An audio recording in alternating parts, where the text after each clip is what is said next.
the best version of Daniela's super pregnant. I don't know if you saw her, she's got a big belly. They're not writing that into the show, so we had to come up with an alternative strategy to deal with that. So I've shot with Danny over the last 2 weeks, like 8 episodes of a character arc for these 2 characters. And it's the greatest thing that ever happened to Kenzie and Deeks because this is a storyline that never would have happened without them. And after 8 years, we're getting the proposal that fans have been waiting for. There's a sound guy that we work with that came up to me after shooting one of these days of all these amazing and fantastic, dramatic and funny scenes. And he said, I've been doing this for 20 years. He goes, I cried 3 times today. And that's a tribute to what the writers have done for these 2 characters and what they're going to be navigating this year. So it's really exciting. Are we going to find out what's in the box? I don't know. It's a lot like life. That's what I find out about television is that, like, you give me a movie and I know where it starts and I know where it ends. And in television, I'm just like, I'm waiting to get the script and we shoot it 2 days later. I'm like, oh, this happens? So I am just in the dark, just as in the dark as everybody else is. Are we going to see Ray again? Who? Ray? I would love to see Ray. That's one of my favorite guest stars ever. I think he's so talented, and I think that it's one of those people that comes on immediately and he has great chemistry. I think it's a great storyline. I think it's a really interesting part of Deeks' life that he doesn't really know how to contextually compartmentalize. So I would love to see him back because I think it's definitely a fluster for him. I can keep going. Yes. Okay. What can you tease about the mole She's the expert. Yeah. No, she watches the show. I love it. Yeah, I love the show. I love that. Thank you for watching it. What can you tease about the mole? We're going to find out. The mole is off and running in episode 1. The State Department intervenes and brings in a team to essentially go after everyone and take down the mole. And Hetty's involved. She has to go to Washington. They take over headquarters. Like the mole, it gets very real very quickly. And they brought in a great guest star who's like playing this corporate drone who comes in to like screw with our team. And our team is in Syria. And it's the first 3 episodes are like a freight train. And the mole is the catalyst for all of it. Are we going to see Deeks' mom again?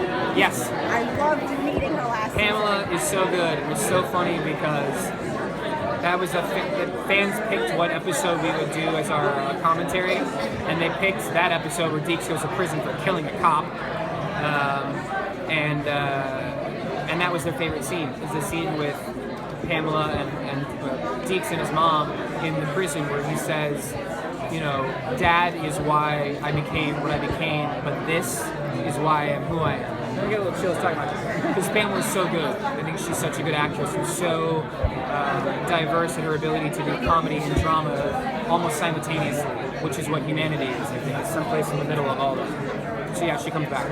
So a few seasons ago, Hetty had that application to be an NCIS agent for Deeks. Never signed it. Are we ever going to see that again? Or are we going to explore Deeks' relationship with the LAPD? I don't know. I know that originally this is the season in which Deeks was going to go back to the LAPD for something. But now that young Daniela Ruah is with baby, I don't know what the plan is for that. But I know there's a lot of unresolved issues. Like my character killed a cop and got away with it. I mean, I don't know of another show that has one of their lead characters kill a cop and then just kind of fire through. So we'll see what happens. Are we going to get to explore more of the dynamics between Deeks? And we saw his relationship with Sam change after the torture. Yeah. Are we going to see more like between Deeks and Callan? Because I feel like that's a relationship that needs to be explored. He wanted to go out for like drinks and Callan was like, no. Yeah, he was. That's interesting because that's a relationship that fans really want to see. They're such different kind of humans. Which I think is worth exploring, and I think Chris is great. So those scenes together, you know, we had a couple scenes in a car that I thought really worked. So yeah, I don't know who they're going to partner me up with while all this stuff is happening. Do you know if Talia's coming back then? Talia's on her own show. Yeah. She's on Walking Dead. Fear the Walking Dead. I hope she comes back. I know she wants to. We know we'd love to have her. I know that Barb Polly, I think, will come back at some part. She was great. Kenz's mom comes back. Deeks' mom comes back. Palladino coming back? I feel like he's on another show now, too. He's recurring on our Suits. On Suits? Yeah. I would love to have him back. I think he's great. What about Eric and Nell's relationship? Because there was that scene in the finale. Yeah, they talk about that. They talk about that in the first 2 episodes. Like those characters are also like, together, Yeah. and it's all covert, and they're so good together. Renee and Barrett are so good together. Yeah, it's an exciting season for us. I think that they hit the ground running, and so far we've had 3 really good scripts. What about the Deeks and Granger dynamic? Because Granger was always an interesting character because at first everyone hated him, but he's gotten really good, especially off with Eric and now. You're gonna love Granger in the first 2 episodes more than you've ever loved him before. Really? Yeah, he is the voice of the audience as all this stuff goes down. Because I think he's always had to play the heavy. But if someone comes in and tries, it's like, you know, when you're like me and my brother, like we would beat each other up. But if someone else tried to mess with us, then we band together. I think this becomes that for him, is that he, you know, steps in and defends the group. It's good. It's really good. Yeah, because it seemed that all the other agencies were like pushing NCIS out because of the mole. No one trusted them. And that's where we're at when we start the season. Really dominating. You watch the show. I think it's great. I mean, there's a lot of great television on there, so I don't blame everybody for watching what they're watching, but these are all really good questions. Would we expect to see any more crossovers with like Y50? I just talked to Wilmer. We're going to try to do a crossover with Wilmer and I on NCIS or NCSLA. I want to do an episode of Zoo with James. I think that'd be fun. I'd like to do an episode of Mom with Anna. You know, I think we're in the golden age of television right now. I think there's some really fun television. And I'm a fan. I was just talking about, like, when Jon Snow woke up, I was like, Jon Snow! Like, I get it. Like, it's such a fun time to be watching television and to be... I'm supposed to jump in. Oh, okay. to be watching television and emotionally invested in, you know, in great TV. And I mean, I send my dad, like, I can't say this because it's illegal, but I send my dad Netflix screeners and say, you gotta watch this show. Like, it's such an exciting time to be in television, and I think what's so interesting about a show like ours is because it's procedural format and the very slow development of relationships and characters, that a show like ours can go 14 seasons and still continue to grow its fan base, which is remarkable. So now that you're here, can you talk about the importance of exploring the Kenzie and Jack closure last season when you did? Yeah. What was the question? Can you talk about exploring that closure between Kenzie and Jack last season, exactly when you guys... She watches the show and she knows more about it than we do. Just to let you know. Jack, Sometimes yeah, like, Jack. remember when you said you did it in the second season? I'm like, no, not at all. That was a very important thing. I mean, that was a storyline that was left open. They said their goodbye in season 5 after the whole Afghanistan ordeal happened. And then we kind of never heard from him again, which is sort of how their separation happened in the first place. It was like, goodbye, I'm taking off, I have this other thing I need to handle. So I think it was important for Jack and Kenzie, and I think it was important for Deeks as well. And I think there's such an easy way, I don't know what answer you gave to this or not, if it, I didn't ask, but okay.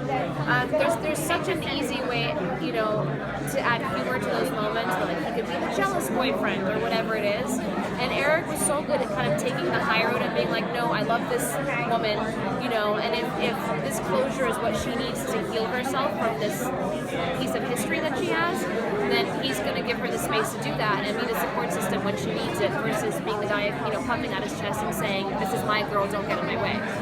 So, yeah, Erin Broadhurst wrote that episode. She was remarkably fantastic about not playing the easy notes in that, you know, part of the relationship. That's a good episode. it also shows like a lot of confidence in his characters. Like, I love you, I want to be with you, and therefore I'm going to trust you. I'm not going to, you know, spend my time feeling insecure about this. That's no relationship to be in. I already asked Eric this, but do you know what's in the box? A puppy. That puppy And did. it's dead. That puppy died a long time ago. ASPCA is going to be calling us. I donate money to ASPCA. Don't be calling me. Did you put it in the box? You put it in the box. Yeah, you know it's in the box. Your character knows it's in the box. Yeah, it's a gift for you. It's everything you've ever wanted. Don't you remember? What That's is it? I know. But is it actually something, is it like the whole knife? Is the knife, or what?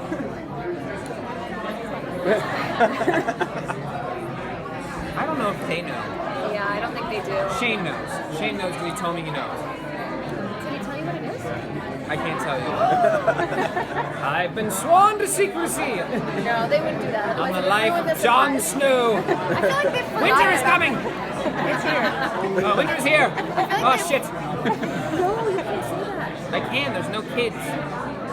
That's not live broadcast. She's gonna edit around me saying swear words.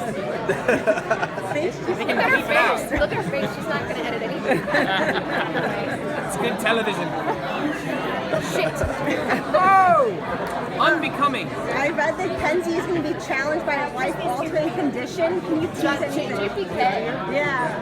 Oh, this guy, new family member of NCIS. You spoken to Marnie? Yeah, he's super Such a excited. good dude.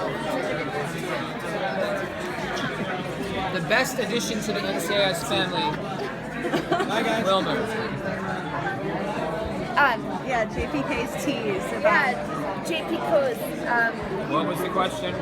He has life-altering condition. I already talked about this. It's the best thing that ever could have happened to these two characters. Yeah, I would say that. And worse. After, after 8 years, obviously this all started, as a reason to hide my pregnancy. But after 8 years, you always try and search for things that are going to keep the audience interested. They're going to keep us interested as well. And this was kind of a perfectly timed thing where he creates this huge event that creates a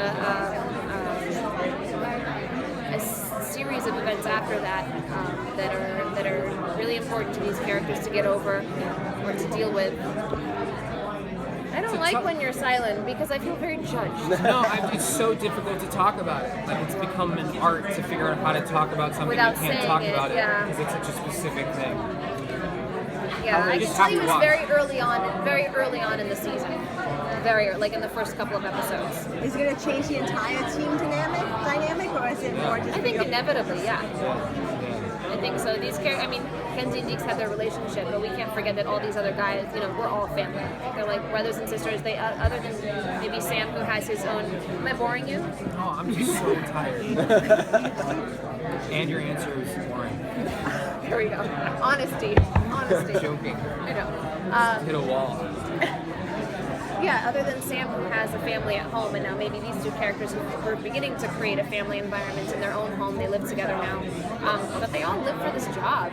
And when one member is, out of the game for a little while, that affects everybody else. We see Deeks and Kenzie's new house too. They have a new She's house? surprisingly cool. They just Yeah, moved they just moved in together. It's like I don't know if they're renting it or if they own it, but it's not Kenzie's house. It's not Deeks' house. It's Their house. their house. Are we going to see anyone call out Hetty again on keeping things from the team during cases? What? Hetty keeps things from the team during cases. Who does? Hetty? Yeah. Oh, that's all she does. Yeah. I remember last year we called her out, when you were in prison, and I was like, "What is your end game with this?" That was a really good scene. Yeah, no, she does. That's her. That's her That's how MO. she. Yeah, that's how she navigates. But it's early. We're still, other than the things that pertain to Kenzie and Deeks in the first 9-10 episodes, the rest of the team, including Eddie, I guess, we only just started shooting episode 1 and 2. So we don't know what's going to happen with that. If anybody else is going to be challenging her thought process and authority, probably. Because again, like you said, it's her MO. It's the way she works, is being a little silent.